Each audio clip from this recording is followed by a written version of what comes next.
Hello, Reluctant Messenger Unleashed listeners. Welcome to episode 12. I'm your host, Donna Rebido, and with me is author Candice Sanderson. Hi, Donna, and welcome back, everyone. Hello, everybody. We're starting on chapter 4, Changing Perspectives. Open your books and let's start on page 48 and continue to the middle of page 55 in this episode. The chapter starts with a vision that you had about a car sliding off the road, keeping the occupants from a further disaster that lay ahead. The lesson was all about asking for help. Can you set the scene and explain that for our listeners? Sure, Donna. This chapter begins with this scenario where a car hydroplanes off a slick road and they end up being stuck in a field of mud. Now, the messenger showed me two perspectives. One was on the ground level, and then they also showed me the larger level, the bird's eye view. The perspectives gives us two different reactions about the very same event. In this first scenario, the family in the car were traveling to some important event, a wedding or something like that. And they were very angry and frustrated when they realized they were going to miss it. But with the larger view that I had, I knew what this was about. This mishap actually prevented them from having something that surely would have been a tragedy. Not far up the road where they were, a bridge over a river had washed out. If they had continued on their trip, it would have been disastrous. If they had known what I knew, their anger and frustration would have changed into relief when they realized the so-called accident was actually a blessing in disguise. I know you're going to talk about this in a minute, Candy, but it's important, folks, to make this real for me. I love changing both my patients and my students' perspectives. So you can easily lose this thought and forget that there's always a larger perspective. And even if we don't always get what we see, even if we don't get it, even if we can't see it. Candy, there's a great lesson about learning to know and trust guidance. And that can give us some peace of mind. Donna, that is so true. There is a larger perspective, only we don't usually know what it is. It's learning to trust our guides and angels. After all, they're the ones that have the larger view. We just need to trust that they have our backs. Candy, this chapter is really different from the previous chapters. It seems more pragmatic, with the messengers giving advice on life, everyday things, how to gain from life's lessons. Is that true? Is that the difference between these two? Oh, absolutely. Their advice that they're giving me that we really see in this chapter helped me with my day-to-day living. Most of it had to do with changing my perspective so I could learn to see something just as simple as changing my point of view could make my life much easier. Donna, I think about living in this world as being in school. It's like we're in Earth School 101. It's all about learning. And I figured if there were things that I could do to make this learning easier, it's like, I'm all for it. Yeah, talking to the teacher. Right. Okay, Candy, let's go to page 49. Let's start there, folks. Open up your page 49. And right above the April 9th message, they tell us the importance and benefit of negative experiences. And I love that. I love telling my students that they can gain from that. But let's go into the middle of the page. And once again, our old friend, point of existence, that dot enters the picture and it says here, and I quote, "It is always best to request guidance from the highest source. For denser energy systems are also capable of guidance." And it also says to go back and review another lesson about intention. What does that mean? Why are they making you go back?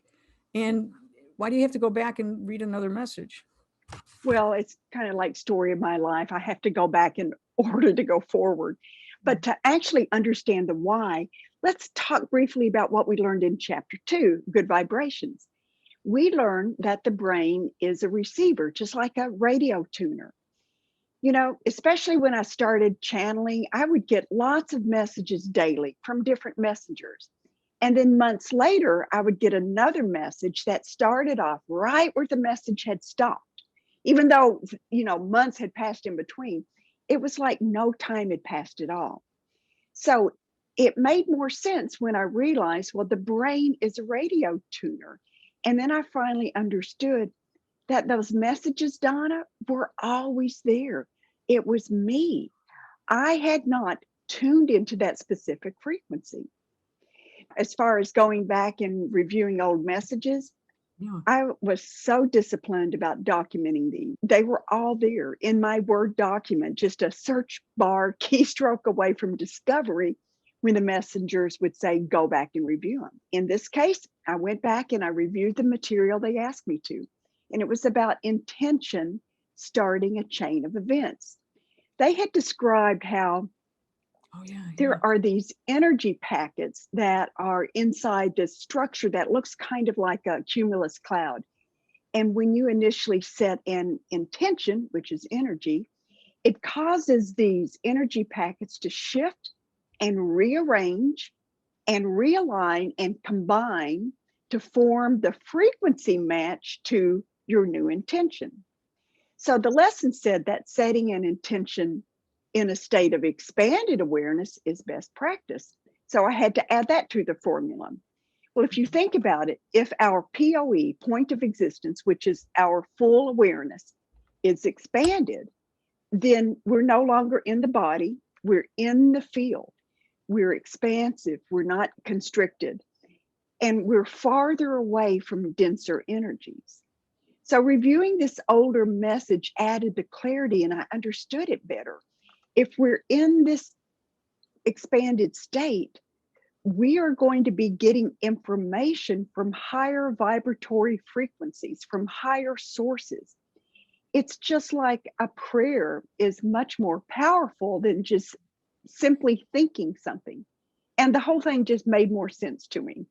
I really like that. And it's like my students coming back from spring break. So they forgot what they were doing when they came back. So we always did a review.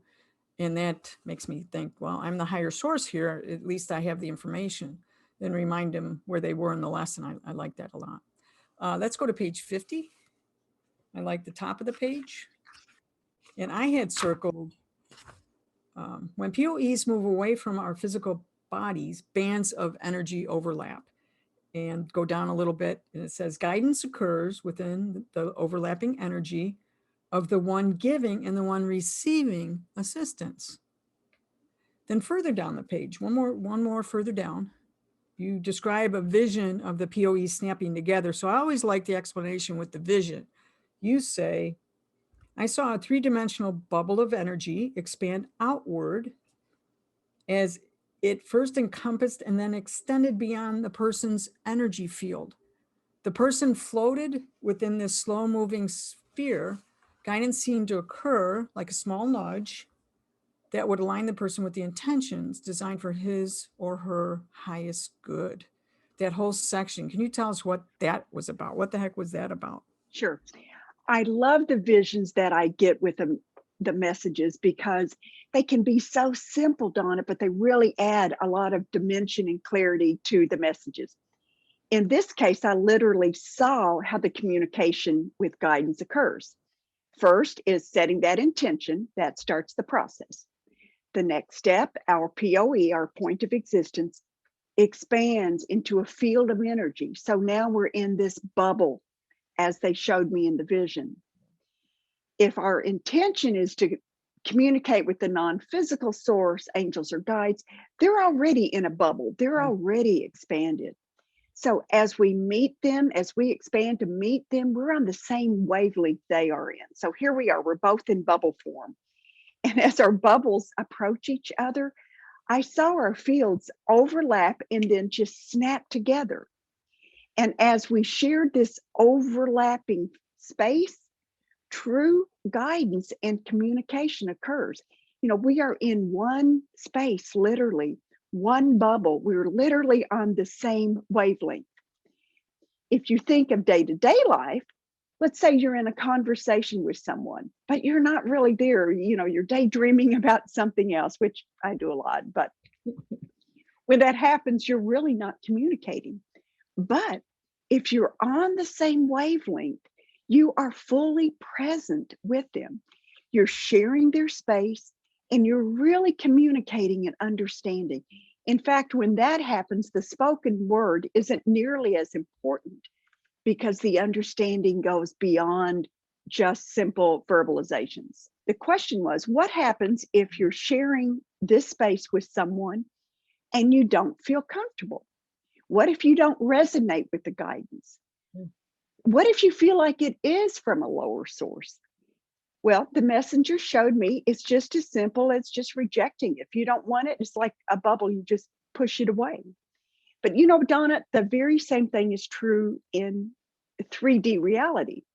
There are some energy tricks that you can use to break off energy connections with someone.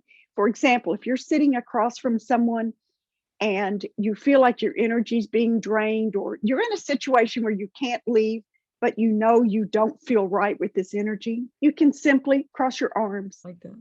You can cross your legs. So what you're doing is you're breaking up that energy so that you aren't open. When you look at them, don't maintain constant eye contact. You know, you can look them in the eye, look away, but don't have that eye-to-eye contact. But another thing that's really important is take your dominant hand, and I'm right-handed, and you cup it and you put it right at the back of your neck, okay? This is one of the most energy sensitive parts of the body. And you can like, if you're leaning on a couch, you can just put your arm there and you know, you can make it look really natural, but it actually prevents some of their energy from coming into you. And you take all these little tips and it can really help prevent any kind of unwanted or toxic, you know, energy and coming into your field. But what you're doing here is just changing your perspective. You pop that bubble, you push it aside, you look away. The important thing here is you are the one who's in control.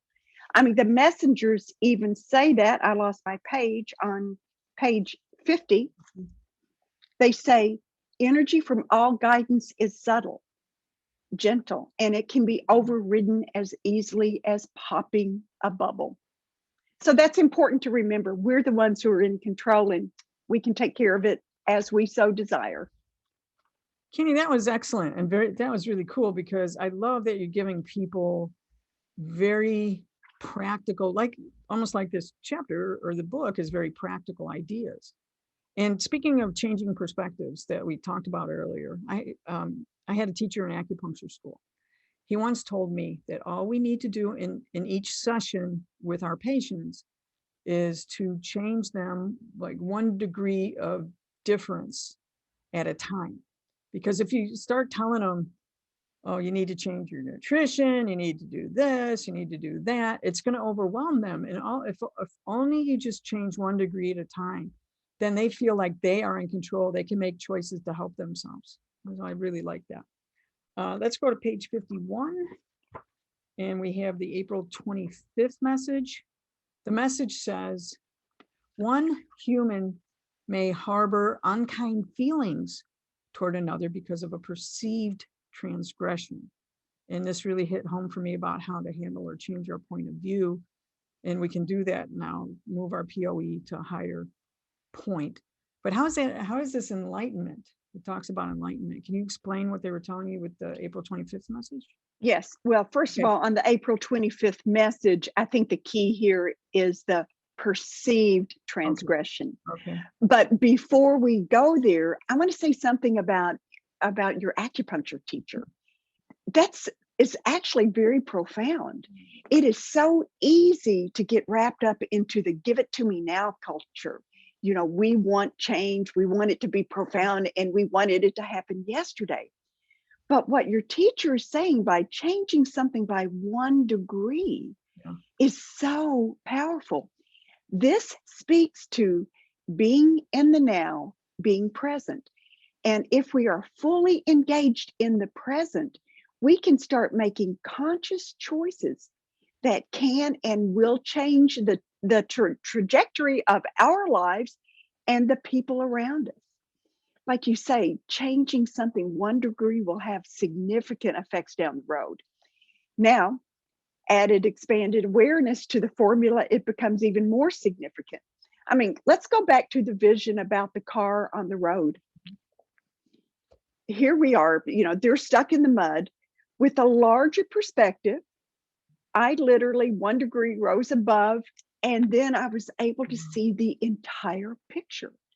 I saw the truth that they couldn't. I saw what tragedy lay ahead if they had continued on their path. And that changed everything. So a slight change in 3D, adding the expanded state of awareness, was transformative. That tiny degree, when amplified, just allows a greater perspective. Again, it's perception. It's all about changing our perceptions. And when we do, then we can see that completed mosaic, not just a tiny slice of truth, but all of it. Back to your question, Donna, on page 51, the April 25th message about perceived transgressions. They may not actually be transgressions. It's our perception. So it's learning to rise above the pettiness of the day and embrace the fullness of life. It's knowing that there is a fuller picture to any situation that we're in. Again, it's changing our point of view.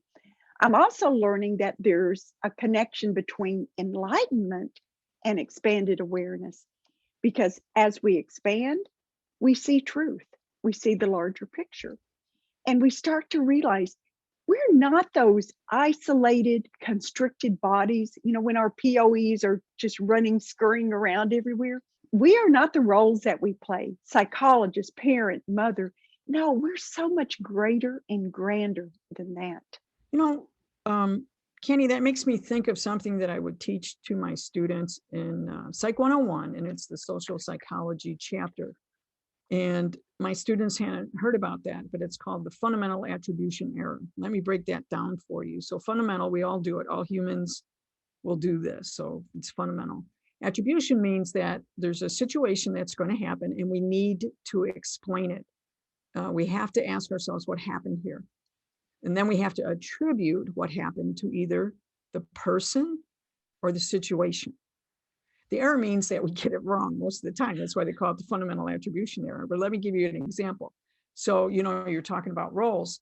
So say you're the boss in an office, or my students coming late to class, doesn't matter. You're in the office, your front desk worker comes in late. So that's the situation. You attribute their lateness to the person instead of the situation. So you say, oh, they're being lazy, they just don't care. There's a defect in the personality, but that's the fundamental attribution error.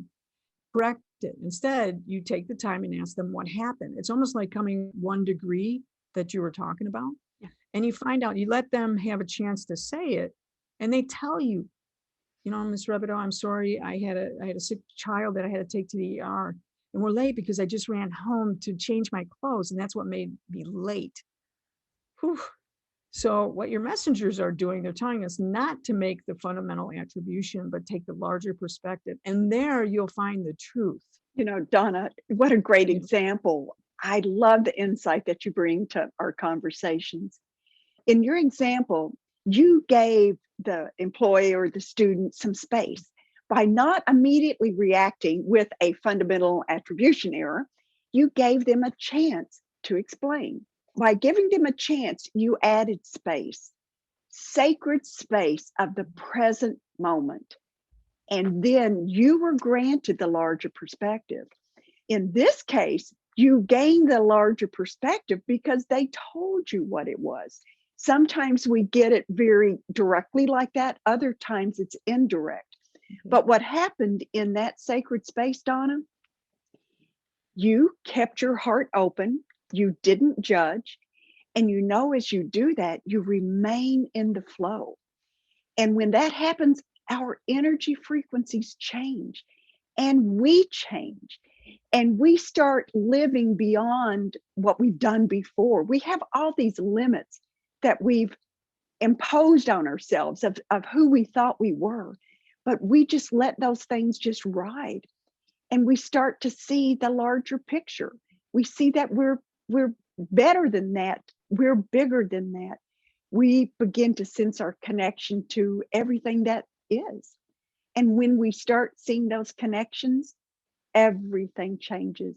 We become open, receptive, and most important, it's because we accept other perspectives. And when that happens, we're much more likely to avoid that fundamental attribution error that you spoke of. I had never heard of that, or if I did many years ago, I forgot about it, but that was such a perfect example. Thank you, Donna. Thank you, Candy. It's what you said, that's really powerful. And what I like about it, if we can apply it to what, like Tom Campbell says, we can begin to evolve and learn forgiveness. So you can learn that. Isn't that what the messenger is going to talk about next, though? I think we're coming up on forgiveness. And forgiveness, as someone once said to me, when you forgive, it gets you out of jail. It gives you a freedom to see and feel. And if you will, it's a new perspective. You're right, Donna. Forgiveness gives us a new perspective. On the middle of page 53, forgiveness is all about love. Not love for the one you need to forgive, but self-love. So this goes back to the message at the top of this page. It is the opening of the heart that is responsible for ease in their lives, just as the closing of the heart is responsible for dis-ease. The energy of forgiveness breaks those blockages. Just like opening floodgates in a dam will allow a river to return to a natural flow and seek its own course, forgiveness does the same thing. It opens energy pathways, and it offers us an invitation to get our life back on track the natural way. Without forgiveness, you end up blocking your energy, causing disease that can manifest as physical ailments if left untreated. Now, as an acupuncturist, I think I'm like preaching to the choir here, Donna. You know all about that. Well, it's funny because we do talk about blockages, and what's being blocked is what we call chi, or life force energy. And chi moves and animates everything in us. So it can become blocked or stagnation. We call it chi stagnation. And that leads to a lot of the disease we see in our clinics. I mean, I don't know how many times I write at the top of the diagnosis, chi and blood stagnation. It's really true. And let's go on to the bottom of page 54. Let's go to May 7th, because you've talked about forgiveness through that whole section. On the bottom of 54, there's a message from May 7th, 2014. And May 14th is going to talk about your work schedule for next year. Let's go ahead and unpack that. Let's unleash that section. What does it mean? Right. Okay. I remember when I got this message, and when it was time to write the book and put the message in the book, I thought, why am I putting this in here? And then I realized it's just a sample of how your day-to-day life can change and how mine was changing. I was working in a school system, and each year at the end of the year, we have a choice whether we want to stay in the schools where we are or whether we want to move. And the messengers reminded me not to, quote, operate from the primitive position of the POE within the body, but to rise above and allow the universe to do the work. Let the universe offer you the decision. On the top of 55, the message says that if we engage in positive emotions like gratitude, love, and wellness, then we stay in that field, not the isolated, but the field of expanded awareness. Donna, that goes back to what we talked about in chapter 3, Father Time, that emotional guidance system. So when we're in that field, we vibrate at higher levels. And by doing so, it's like what we talked about earlier, setting an intention in that higher expanded awareness.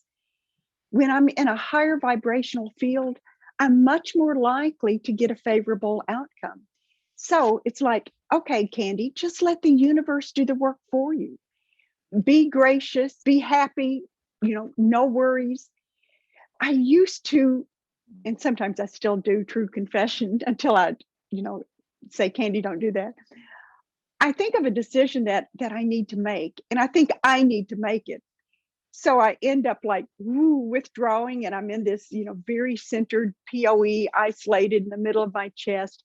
And it's like, okay, let's make this list. Let's do all the pros. Let's do all the cons. If I do this, but not this, whatever. And then it's like, no. This whole example wasn't about my work schedule. It was about any decision that I might make on a daily basis. Before I had my spontaneous awakening in August of 2013, I was in my headspace, Donna, all the time. As a psychologist, I analyzed everything. I was great at it. I was the ultimate list lady, pros and cons. I do know it's important to engage your brain, but here I was learning the benefit of engaging the higher vibrations of positive emotions like love and laughter and gratitude. And while doing that, keeping my vibrations high, I was uplifted. And it made it easier for me to see the guidance from my angels and guides. I just set the intention and I let them do the work for me. It was great. It took a lot of pressure off all those lists I used to make. And if you go back to 55 right below that, this message reminds us about trust. So you're talking about trust too. You did not need to dwell on the pros and cons. You maintain that positive attitude. The only prerequisite was trust the process. And I have some friends, that's our motto, that when we talk to each other and sharing and people get tripped up, we always say to each other, trust the process. Wow. That's a beautiful way to end it. And you've given us a lot to think about. And it is very pragmatic. Speaking of that, and I'm a teacher, your homework is going to be, if you start there on 55 and you turn the page, you'll see a picture of the ladder of enlightenment. So our next episode, we're going to start with page 55, and we're going to be discussing the ladder of enlightenment. That's your homework, and we're going to be checking on you. And Donna, the ladder of enlightenment. Yeah. I can't wait to talk about that. This was a story that I was kicking and screaming and did not want to put into this book. It was too bizarre, even for my own stretch standards. And the messenger said, "No, you got to do it." So I did. And if you haven't read that part of the book yet, we will divulge next time on why that was a perfect decision to make. So until next time, listeners, you got your homework. Subscribe, like, comment, and we'll share. Share. Yeah, share this. Okay. See you guys. Bye.